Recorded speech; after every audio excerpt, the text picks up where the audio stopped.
Sua voz interior é alta demais. E o que eu quero dizer com isso? Eu falo no sentido de que você nunca pode desconsiderar ou subestimar o poder que ela tem. E ela é alta demais para você deixar ela de lado e não usar ela a seu favor. Ou pior ainda, fazer dela sua inimiga. Tá ligado aquela voz que surge quando você tá sozinho? Tipo, eu falo comigo mesmo, não sei vocês.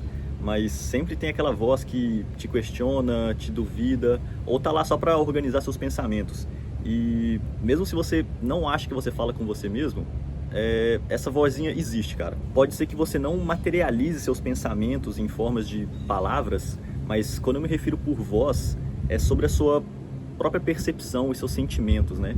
E essa vozinha, pô, ela é alta em poder e essas palavras podem moldar a sua vida. E da mesma forma como eu falei no vídeo passado, de que se você se auto-intitula tímido, você pode ter ações tímidas e fazer você perder oportunidades, é a mesma coisa. Por exemplo, eu me cobro bastante e às vezes de forma excessiva. Então, às vezes quando eu errava ou deixava de fazer alguma coisa ou não fazia certa coisa da forma com que eu gostaria que fosse feita, essa voz se ampliava e me diminuía, me julgava.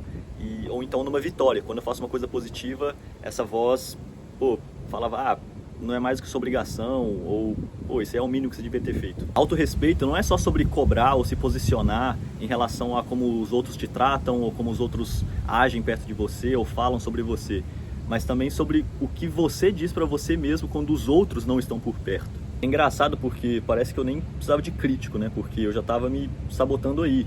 Essa voz ficava me falando, mas isso aí, você tá se cobrando demais porque você tá sendo honesto, você é uma pessoa responsável, você tá tentando ter autocontrole, é uma forma de você se manter motivado, mas na verdade eu só tava me sabotando, né, cara? Fazendo bullying comigo mesmo. E isso aí deixava de fazer com que eu alcançasse um potencial que eu tenho. Outro tópico que está relacionado a isso, mas que apresenta uma dualidade com o que eu falei, é sobre dar valor e respeitar a sua própria palavra. É sobre cumprir com o que você se propôs a fazer.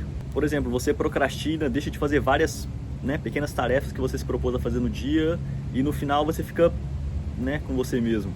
E isso aí cria um desejo de produtividade suprema e você fala, não, amanhã eu vou botar um monte de coisa para fazer e beleza, você vai listando várias pequenas tarefas, mas para você passar de um dia que você não fez quase absolutamente nada para um dia que você vai ser ultra produtivo, muito dificilmente você vai conseguir cumprir com as suas tarefas.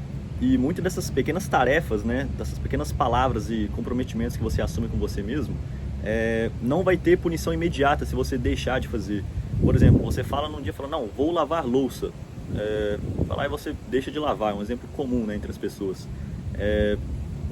Você aos poucos vai perdendo o valor que você deu à sua palavra, você deixa de honrar as suas palavras, E seu cérebro começa a pensar, tá tudo bem deixar de fazer ou fazer no outro dia, porque você não vê uma punição, uma pena no momento. Aí cada vez mais você não se sente na necessidade de fazer as coisas que você se propôs e, como eu falei, você perde o valor que você dá à sua palavra, você passa a não cumprir as suas coisas e você cai nesse ciclo de procrastinação.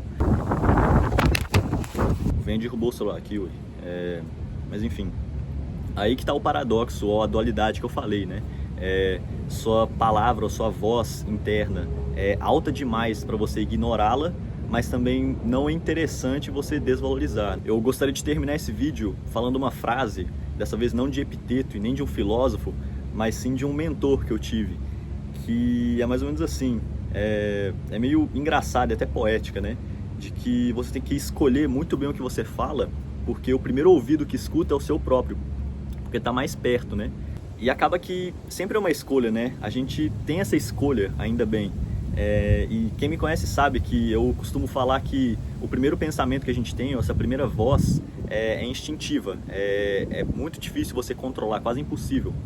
Porque é um hábito, é algo que é um preset, tá natural na tua cabeça. Esse primeiro pensamento, essa primeira voz, pode ser que ela não seja benéfica para você, ela seja negativa, te coloque para baixo, como eu falei, te duvide, te questione. Mas o segundo pensamento, essa segunda voz, a gente tem a responsabilidade de controlar, e mudar. Então, virar essa chavinha, começar a pensar positivo ou falar coisas boas para você, ou, né, assumir responsabilidades, colocar metas possíveis, né, no seu dia para você ter, né, quando eventualmente se você deixar de cumprir, não fazer com que suas palavras se desvalorizem com você mesmo. Então, vamos sempre tentar fazer boas escolhas, nos conscientizar de que a gente tem esse primeiro pensamento irracional ou, enfim, instintivo, e saber também que a gente tem essa escolha, essa segunda chance sempre de poder pensar positivo, de, enfim, fazer com que eventualmente a gente possa transformar essas boas escolhas, essas boas palavras em vozes positivas, né? De fazer com que essa seja a sua voz natural. Bom, não sei se deu para entender muito bem o que eu falei, são coisas que eu penso, né, dentro de mim. E de novo, rapaziada, eu tô gravando esse vídeo não para ensinar ninguém, doutrinar ninguém, até porque não sou mestre, não conheço nada, não sou conhecedor de nada. Eu só quero, com esse vídeo, encorajar a quem assistir a poder refletir, tirar suas próprias conclusões, né? Enfim, eu falo que a gente assiste conteúdo na internet e a gente acaba assumindo certas coisas para nossa vida, mas eu tô aqui só para instigar certos pensamentos. É isso. Obrigado, tamo junto e é só começo. Valeu!